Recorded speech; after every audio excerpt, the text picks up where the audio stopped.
So the NBA and Nikola Jokic, I just don't know.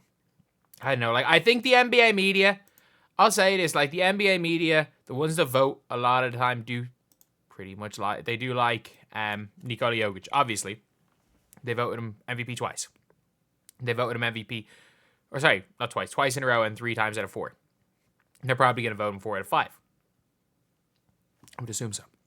You would assume that having the best season, startup season ever, would have you that. Will get you that. But according to the MVP ladder, Anthony Davis and Jason Tatum get the jump on the elite field. Like, what are they going to do? Let's start from the bottom here.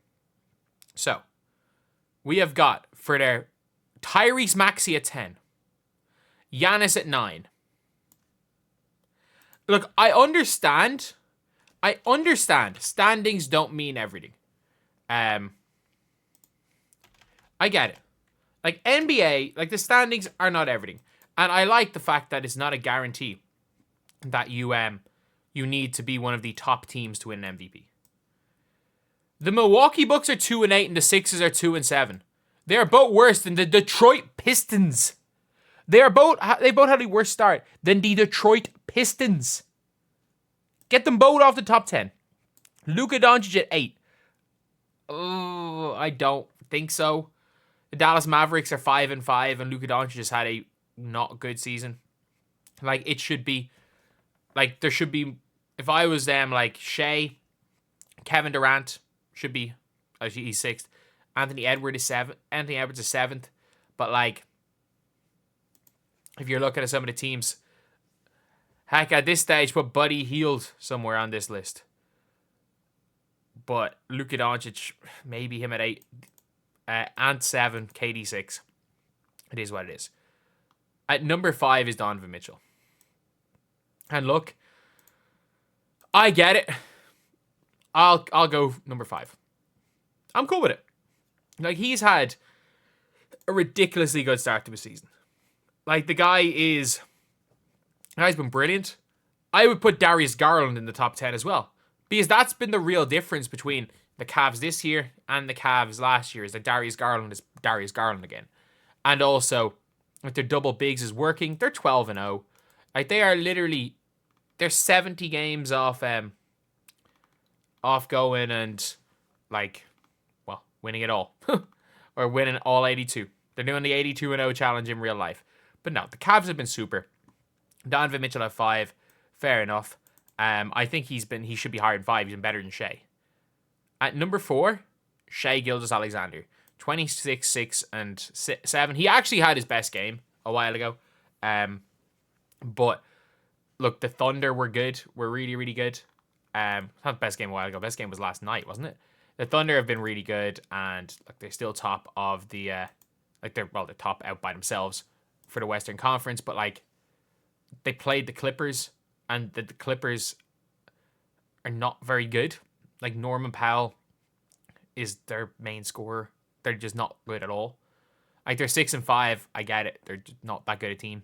The Thunder just about beat them. But in fairness, again, Shai did a 45. I can't believe that's his career high for a guy who averages 30. But, I mean, they don't call him Mr. 31 points a game for a reason. Nikola Jokic is 3rd. He's 3rd. Obviously, he had his best game after this. But still, he had just come off a 26, 20, and 16 game.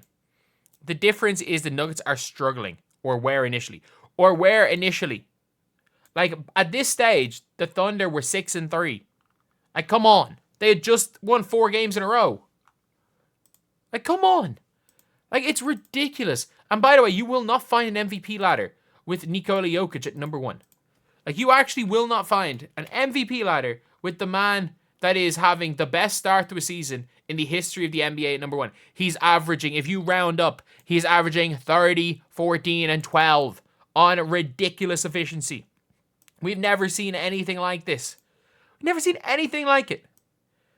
And number 2 is Jason Tatum. Jason Tatum is he's had a good year. Like, his team's really good. Look, the Celtics are really freaking good.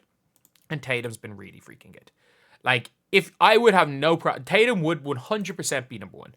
if it wasn't for the fact that Jokic is just having historically just a like stupid year. Like he's having a just absolutely stupid year.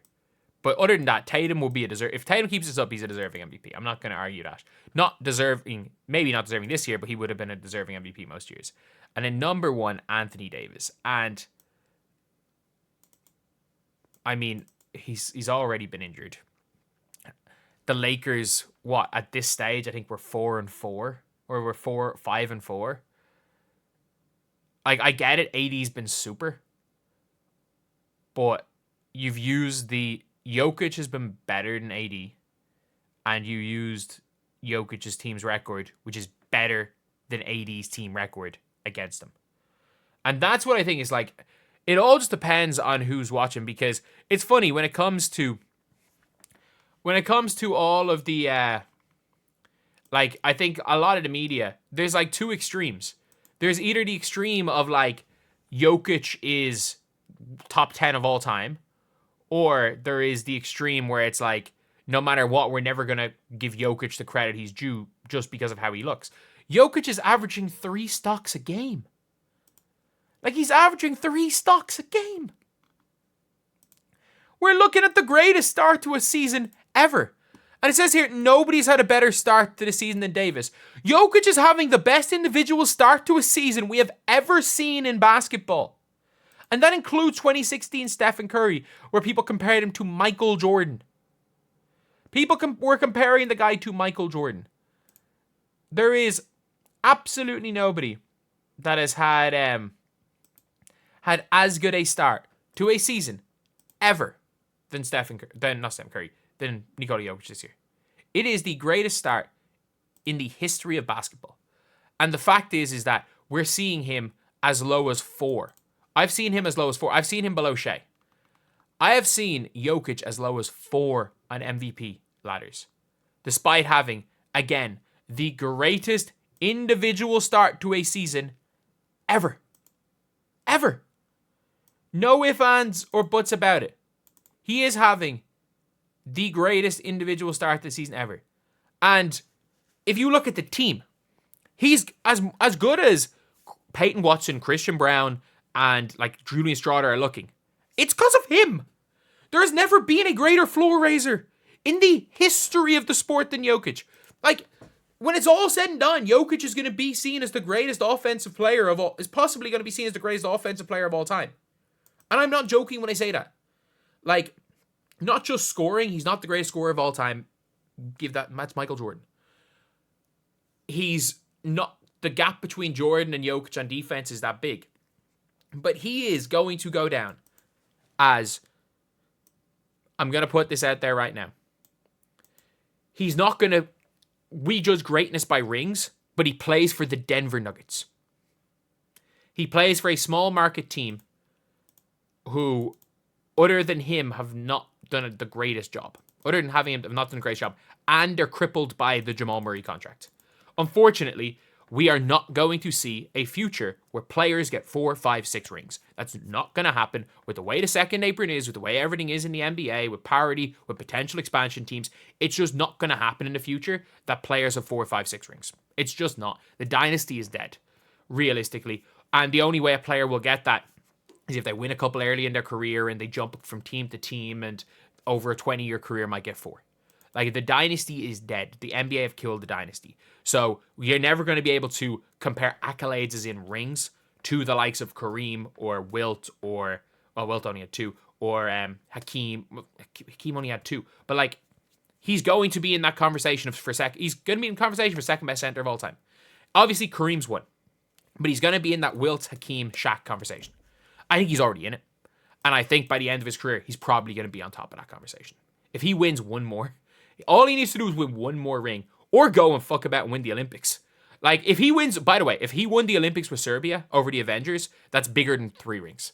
Like, that's worth 3 rings in itself. He didn't, so, like, we can talk about how he almost beat the Avengers by himself, but he didn't do it. So, obviously the history books won't remember that. But for those that were here to watch Nikola Jokic, we're watching arguably the greatest offensive player of all time. and he's had the best start of the season in history, and he's freaking third in the MVP ranking. Third!